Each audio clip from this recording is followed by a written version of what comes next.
राजस्थान में विधानसभा चुनाव से पहले जबरदस्त हलचल है। बीजेपी और कांग्रेस दोनों फुल एक्शन में हैं।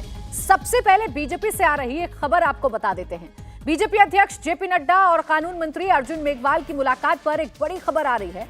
अर्जुन मेघवाल कानून मंत्री बने रहेंगे, मोदी कैबिनेट से बाहर नहीं होंगे। मेघवाल और नड्डा के बीच मुलाकात हुई है और इस मीटिंग के बाद अटकलों का बाजार गर्म था। और ये बाजार किस लिए गर्म है? क्योंकि अभी मोदी मंत्रिमंडल का विस्तार होना है, फेरबदल होना है। ऐसे में अगर कोई भी कैबिनेट मंत्री जेपी नड्डा से मुलाकात कर रहा है तो अटकलें लगाई जा रही हैं कि कहीं ऐसा तो नहीं कि मंत्रालय में कोई फेरबदल कर दिया जाएगा, कहीं ऐसा तो नहीं कि मंत्री की कुर्सी चली जाएगी।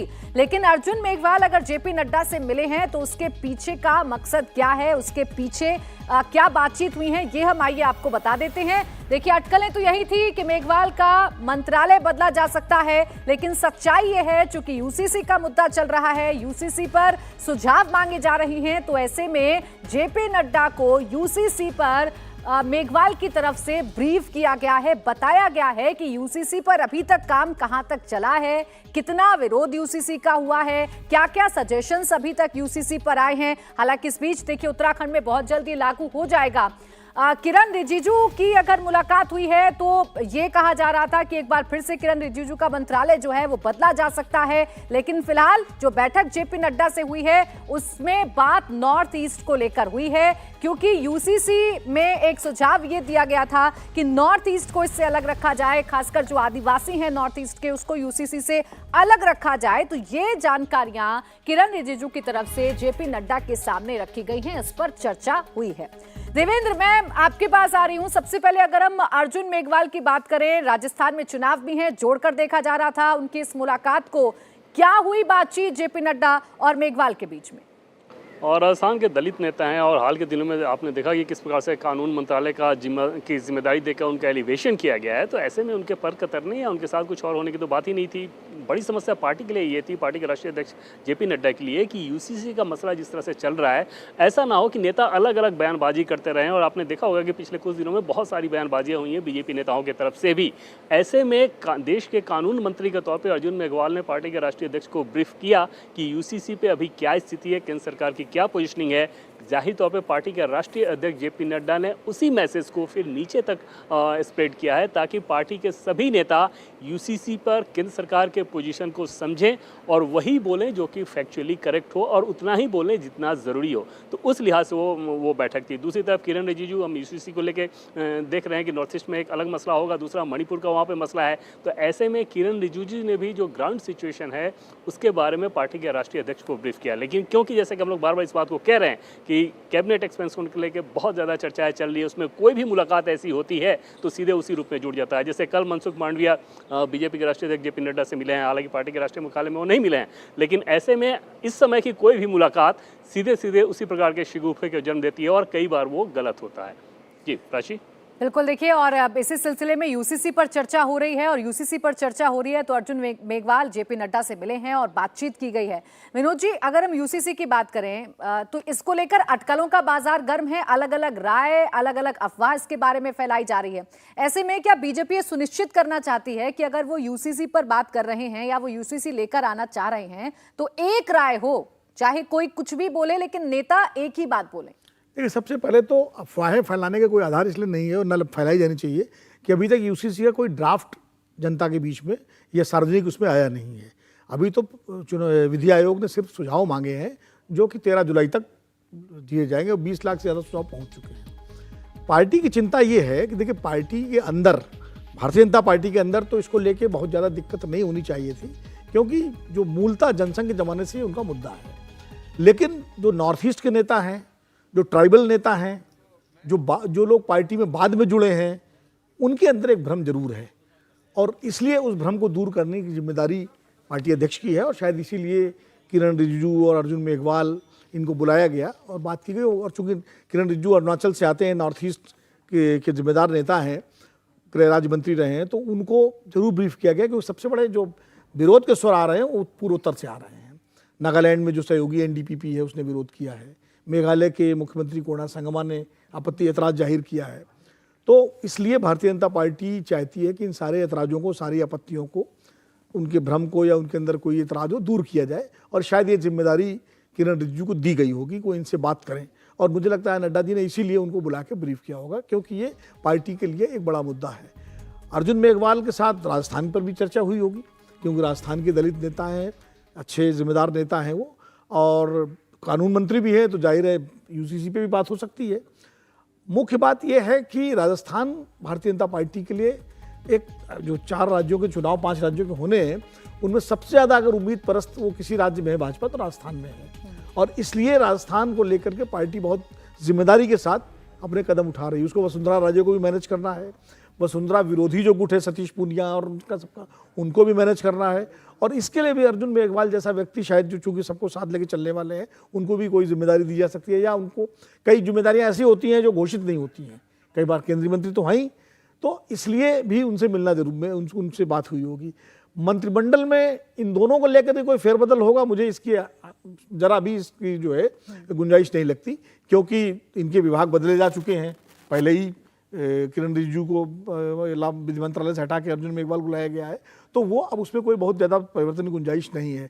मुझे यही लगता है इन्हीं मुद्दों पर बात हुई होगी। एक बात मैं प्राची जरूर कहूँ, जो अभी पिछले सत्र में हम लोग उत्तर प्रदेश चर्चा कर रहे थे, हर्षवर्धन जी की बात से मैं बिल्कुल सहमत हूँ। कुर्मी ही नहीं, जो जातियों के नेता होते हैं वो सबसे ज़्यादा अपने ही राज्य में खाली प्रभावित होते हैं, बल्कि कई बार तो अगर पैन स्टेट लीडर नहीं है तो सिर्फ अपने अंचलों में ही प्रभावित होते हैं। उत्तर प्रदेश में कुर्मियों में बरेली पीलीभीत बेल्ट में संतोष गंगवार का प्रभाव रहा था, तो बहराइच और बाराबंकी और ये पूरा इलाका जो है इलाहाबाद इधर का, उधर बेनी वर्मा का प्रभाव था, बेनी प्रसाद वर्मा का। तो ऐसा भी नहीं कि कोई पैन उत्तर प्रदेश का कुर्मी का नेता हो, तो गुजरात में के पटेल ला करके यहाँ के कुर्मियों को प्रभावित कर लेंगे। ये बेसिक चीज़ ये देखी जाएगी। जैसे जब 2013 में 14 में इनको अमित शाह जी को प्रभारी बनाया गया था उत्तर प्रदेश का, तो वो तो न पटेल हैं न यादव हैं न कुछ हैं, वो तो शाह हैं, लेकिन उन्होंने अपनी काबिलियत से, अपनी योग्यता से उत्तर प्रदेश में जो करिश्मा दिखाया, तो वो सबके सामने। उनके साथ गोवर्धन झड़फिया को बनाया गया था सह प्रभारी के रूप में। तो ऐसा ही कोई नेता मुझे लाया जाएगा, लेकिन उत्तर प्रदेश बहुत ही महत्वपूर्ण राज्य है भाजपा के लिए, और वो जिम्मेदारी अमित शाह जी ही देखेंगे। वो चाहे सुनील बंसल जी के थ्रू देखें, सीआर पाटिल के थ्रू देखें, या किसी के थ्रू देखें। बिल्कुल, देखिए चुनावी राज्यों में एक तरफ जहां बीजेपी पूरी तरीके से एक्टिव है, संगठन में बदलाव हो सकते हैं, मंत्रियों से लगातार बातचीत चल रही है, तो वहीं कांग्रेस भी पूरी तरीके से एक्टिव है, बैठकें कर रही है। राजस्थान में जो मसला उलझा हुआ है उसे सुलझाने की कोशिश की जा रही है। दिल्ली में राजस्थान कांग्रेस की बड़ी बैठक चल रही है। मीटिंग में कांग्रेस अध्यक्ष मल्लिकार्जुन खड़गे, राहुल गांधी और सचिन पायलट मौजूद हैं। सीएम गहलोत वर्चुअली बैठक से जुड़े हैं। माना जा रहा है कि बैठक में सचिन पायलट को लेकर कोई बड़ा फैसला हो सकता है। दोपहर 2:30 बजे राजस्थान के प्रभारी एक प्रेस कॉन्फ्रेंस भी करेंगे। तो देखिए, सचिन पायलट और अशोक गहलोत के बीच में सुलह कराने की कोशिश। सचिन पायलट जो बातें कह रहे हैं, सचिन पायलट की जो मांगे हैं, उस पर भी पार्टी विचार कर रही है। छत्तीसगढ़ में जो फॉर्मूला दिया गया, क्या ऐसा फॉर्मूला राजस्थान में दिया जा सकता है? इन तमाम बातों पर ये आज की बैठक महत्वपूर्ण है। सचिन पायलट क्या चाहते हैं, पहले ये समझ लीजिए। प्रदेश अध्यक्ष की कुर्सी उन्हें मिले, ये वो चाहते हैं। कांग्रेस आलाकमान का क्या फॉर्मूला हो सकता है? कांग्रेस में बड़ी जिम्मेदारी देने के लिए तैयार हो सकते हैं। राष्ट्रीय महासचिव का पद ऑफर किया जा सकता है सचिन पायलट को, लेकिन सचिन पायलट प्रदेश में जिम्मेदारी चाहते हैं, राजस्थान में जिम्मेदारी चाहते हैं। प्रदेश अध्यक्ष की कुर्सी उनको मिल जाए, ऐसा सचिन पायलट चाहते हैं। तो देखिए, पायलट की 3 प्रमुख मांगे क्या हैं? आरपीएससी को भंग कर नई संस्था बनाई जाए। एक मांग है कि पेपर लीक के अभ्यर्थियों को मुआवजा मिले, और एक और प्रमुख मांग वसुंधरा सरकार के घोटाले जो हुए हैं उस पर जांच बिठाई जाए। इस मांग को लेकर तो सचिन पायलट काफी आक्रामक भी नजर आए थे, और उन्होंने बाकायदा यात्रा भी शुरू कर दी थी, उन्होंने बाकायदा प्रेस कॉन्फ्रेंस भी की थी और अपनी ही सरकार को घेरा था। अशोक गहलोत पर आरोप लगाए थे कि जो बातें हमने चुनाव के दौरान कही थी, उन बातों पर अमल नहीं कर रहे हैं। भ्रष्टाचार पर जो नीति है वो स्पष्ट नहीं कर रहे हैं अशोक गहलोत। ये तमाम बातें सचिन पायलट की तरफ से कही गई थी। हर्षवर्धन जी, सचिन पायलट को कैसे मैनेज किया जाएगा? क्या छत्तीसगढ़ वाला फॉर्मूला कांग्रेस लागू कर सकती है? नहीं, कांग्रेस तो चाहती है, लेकिन अशोक गहलोत लागू होने देंगे क्या, ये सवाल है। और मुझे नहीं लगता कि अशोक गहलोत, जिसको कहते हैं ना, जब महाभारत जब हुई थी तो ये कहा गया, प्रस्ताव लेकर गए कृष्ण की, चलो ठीक है भाई, आप 5 गांव पांडवों को दे दीजिए, तो आज तो ये 1 इंच जमीन देने को तैयार नहीं है। सूची और जिसको कहते हैं ना कि जो स्थिति है वहां राजस्थान में सचिन पायलट चाहे जो करते रहें, अशोक गहलोत कह रहे हैं कि सरकार में उनकी कोई हिस्सेदारी नहीं होगी। और कमाल की बात यह कि वो ये भी कह रहे हैं कि प्रदेश अध्यक्ष भी नहीं बनने देंगे। अब गांधी परिवार के लिए बड़ी असहज स्थिति है। आप जरा देखिए कि अशोक गहलोत वहां मीटिंग में हैं, सारा काम कर रहे हैं, लेकिन कह रहे हैं कि हम दिल्ली नहीं आ सकते हैं। जिस तरह का मतलब कहते हैं ना कि माइनर फ्रैक्चर जैसा कुछ पैर में हुआ है, ऐसा बताया जा रहा है। तो अगर आप प्रदेश में घूम सकते हैं तो कौन सा आपको मतलब दौड़ के आना है या कोई ट्रेन का टिकट लेके स्लीपर में आना है। तो वो साफ साफ दिखा रहा है कि कोई भी फैसला अगर यहां से होगा तो उसको लेकर पहले से ही कड़ा रुख है। अब ये कांग्रेस के टॉप लीडरशिप को तय करना है कि अशोक गहलोत को नाराज न करें, क्योंकि गहलोत कह रहे हैं कि हमारा जो प्रोग्राम है, हमारी जो सरकार है, हम वो चला लेंगे, हमें किसी और की जरूरत नहीं है। उसमें किसी और में सचिन पायलट भी शामिल है। लेकिन सबके बीच विनोद जी, फिर सचिन पायलट का होगा क्या? सचिन पायलट आक्रामकता के साथ अपनी बात रख रहे हैं, मुखरता के साथ अपनी सरकार के खिलाफ मोर्चा खोल चुके हैं, दिल्ली में अपना संदेश भिजवा चुके हैं। इसके बावजूद उनका कुछ होता हुआ फिलहाल नजर नहीं आ रहा। देखिए, सचिन पायलट से एक गलती हुई जिसकी वजह से अशोक गहलोत को बढ़त मिल गई राजस्थान में। वो गलती हुई जब वो 14-15 विधायकों को लेकर मानेसर आके बैठ गए और बिल्कुल अपनी सरकार से, डिप्टी चीफ मिनिस्टर थे अपनी सरकार में वो, और एकदम से प्रदेश अध्यक्ष भी थे, एकदम से बगावत कर दी। आमतौर पर अपनी सरकार के साथ इस तरह की खुली बगावत कोई नेता करता नहीं है। अब वो किसके कहने पे की, किसका उसमें जोर था, कौन पीछे था, ये पता नहीं, लेकिन उसने अशोक गहलोत को बड़ा आधार दे दिया और अशोक गहलोत ने अपनी सरकार बचाई और उससे कांग्रेस के अंदर उनकी स्थिति बहुत मजबूत हुई कि भाई, क्योंकि जिस वक्त मध्य प्रदेश सरकार जा चुकी थी और उसके तुरंत कुछ दिनों बाद अगर राजस्थान की सरकार भी चली जाती तो कांग्रेस के नेतृत्व के लिए और खासकर गांधी परिवार के लिए बहुत ही शर्मनाक स्थिति होती। वो अशोक गहलोत ने पूरी पार्टी को, अपनी सरकार को और गांधी परिवार को उस शर्मनाक स्थिति से बचाने में कामयाबी हासिल की। तो इसलिए अशोक गहलोत का जो ग्राफ था वो पार्टी के भीतर बहुत बढ़ गया और वहीं से सचिन पायलट का ग्राफ थोड़ा डाउन हुआ। इसके बावजूद चूंकि सचिन पायलट के रिश्ते कांग्रेस नेतृत्व के साथ, खासकर कांग्रेस के प्रथम परिवार के साथ बहुत अच्छे रिश्ते हैं, इसलिए वो पार्टी में बने रहे और पार्टी के साथ उनको जो है, जैसा कि उनका कहना था कि वही उनका कमिटमेंट था परिवार का कि उनको जल्दी ही या तो मुख्यमंत्री बनाया जाएगा या कोई जिम्मेदारी दी जाएगी। अब चूंकि अशोक गहलोत इतने ताकतवर हो गए थे कि वो उसके लिए तैयार नहीं हुए। जब अशोक गहलोत को अध्यक्ष बनाने की बात हुई तब ये फार्मूला निकला कि ये वो अध्यक्ष बन जाएंगे, सचिन पायलट मुख्यमंत्री बन जाएंगे, बात बन जाएगी। लेकिन अशोक गहलोत उसके लिए तैयार नहीं हुआ। वो पूरा प्रकरण हम लोगों को मालूम है, उसको दोहराने की जरूरत नहीं है। उसके बाद क्या हुआ, कैसे हुआ, फिर अशोक गहलोत ने आगे सोनिया गांधी से माफ़ी मांगी कि मुझसे गलती हुई, सार्वजनिक रूप से माफ़ी मांगी। ये सब राजनीति में एक प्रहसन की तरह चलता रहता है। अब सचिन पायलट ने अपने तेवर उनके अभी बरकरार हैं, लेकिन उनके सामने समस्या ये है कि सचिन पायलट जो है अभी युवा हैं, उनके पास उम्र है। कांग्रेस पार्टी के जब तक हैं वो, तब तक वो पूरे देश के नेता हैं। अगर वो अलग पार्टी बना करके और राजस्थान में अपना करते हैं तो उनके लिए बड़ी चुनौती होगी। अलग पार्टी बना के चलाना वो बड़ा मुश्किल काम है जब तक आप सत्ता में ना हो। आज अजीत पवार अगर लड़ पा रहे हैं तो अपने चाचा से इसलिए लड़ पा रहे हैं कि उनके पीछे सत्ता है, उनके साथ सत्ता है, उनके हाथ में सत्ता है। सत्ता में रहते हुए तो लड़ पा सकते हैं आप, सत्ता जब नहीं होती तो बड़ा मुश्किल होता है मुख्य पार्टी से बाहर जाके लड़ना किसी के लिए भी। इसीलिए बहुत सारे नेता जिन्होंने पार्टियां, बड़ी पार्टियों से अलग होकर गए, टूटे, बाद में वापस आ गए, कल्याण सिंह हो, अर्जुन सिंह हो, नरेंद्र तिवारी हो, शंकर सिंह बघेला हो, बहुत सारे उदाहरण हमारे सामने हैं। और मुझे लगता है सचिन पायलट की दुविधा है और शायद सचिन पायलट इस सच्चाई को समझ चुके हैं कि मुख्यमंत्री तो अभी फिलहाल 2023 में चुनाव है तब तक तो बनेंगे नहीं। प्रदेश अध्यक्ष की, जहाँ तक हर्षवर्धन जी ने कहा, उसके लिए भी अशोक गहलोत तैयार नहीं होंगे कि उनको प्रदेश अध्यक्ष बनाया जाए। ऐसे में सचिन पायलट के सामने धैर्य रखना और फेस सेविंग के लिए अपनी कुछ मांगे मनवा लेना वो महत्वपूर्ण है। जैसे एक मांग उनकी मान ली गई है नकल माफिया मुआवजा और उनके खिलाफ कार्रवाई की, तो एक फेस सेविंग होगा। अब वसुंधरा राजे वाला मामला है, 4, 5, 6 महीने बाद चुनाव होने हैं, तो एक कमेटी बना देंगे अशोक गहलोत जांच करने के लिए, वो एक कमेटी देखेगी, वो भी एक फेस सेविंग हो जाएगी। और उसके बाद सचिन पायलट को कहा जाएगा कि भाई आप मिलकर के चुनाव लड़िए, जिताइए पार्टी को और आगे के लिए आश्वासन दिया जाएगा। मुझे लगता है यही कुछ बात होगी और इस पर अशोक गहलोत भी मान जाएंगे फिलहाल। लेकिन राजस्थान में संगठन और सरकार में उनको जिम्मेदारी सीधे मिलेगी, क्योंकि देखिए संगठन में अगर वो प्रदेश अध्यक्ष बन जाए तो टिकटों के बंटवारे में पूरा दखल हो जाएगा। तो ये सब चीजें हैं। अब कैंपेन कमेटी के चेयरमैन उनको मानते हैं अशोक गहलोत कि नहीं मानते, ये सब पेच है जिनको सुलझाना है खड़गे जी को और राहुल गांधी को। ठीक है, छोटा सा आप समीर जी इसमें ऐड कर दीजिए कि क्या सिर्फ धैर्य ही रखना अब सचिन पायलट के बस में है या कुछ और हो सकता है उनके लिए? फिर देवेंद्र के पास सचिन पायलट जो चाहते हैं, बेसिकली उन्हें तो पार्टी दे चुकी थी, वो पार्टी के प्रदेश अध्यक्ष भी थे, पार्टी के उप मुख्यमंत्री भी थे। बेसिकली उन्होंने धैर्य नहीं रखा, इस चक्कर में वो प्रदेश अध्यक्ष भी पद से गए और उप मुख्यमंत्री पद से गए।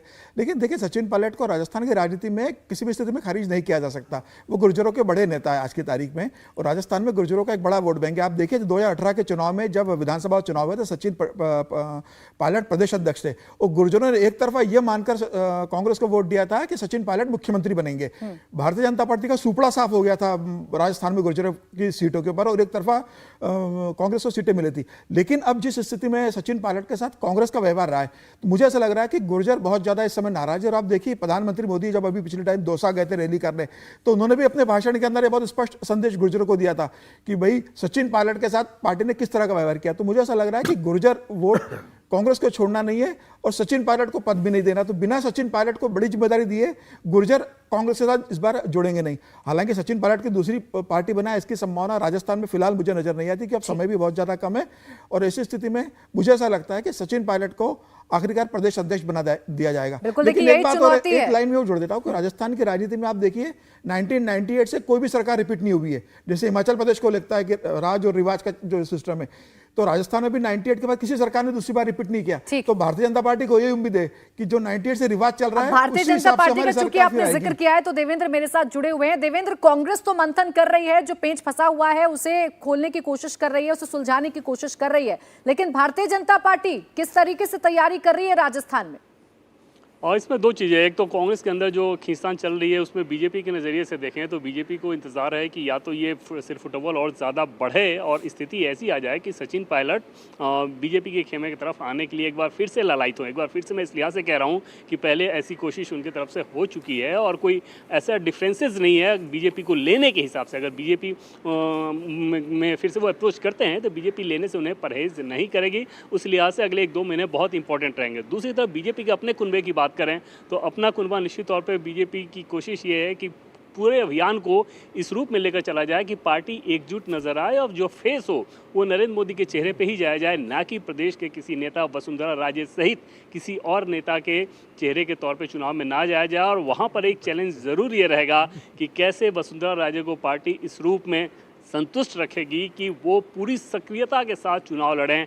आज भी राजस्थान में बीजेपी की सबसे कद्दावर, इन्फ्लुएंशियल और धरातल पर जिसका इम्पैक्ट डालने वाले नेता के तौर पे अगर देखा जाए तो वो वसुंधरा राजे सिंधिया ही हैं। और वहाँ पर बीजेपी की ये कोशिश ज़रूर है कि उन्हें संतुष्ट रखते हुए सामूहिक नेतृत्व के आधार पर चुनाव लड़ा जाए।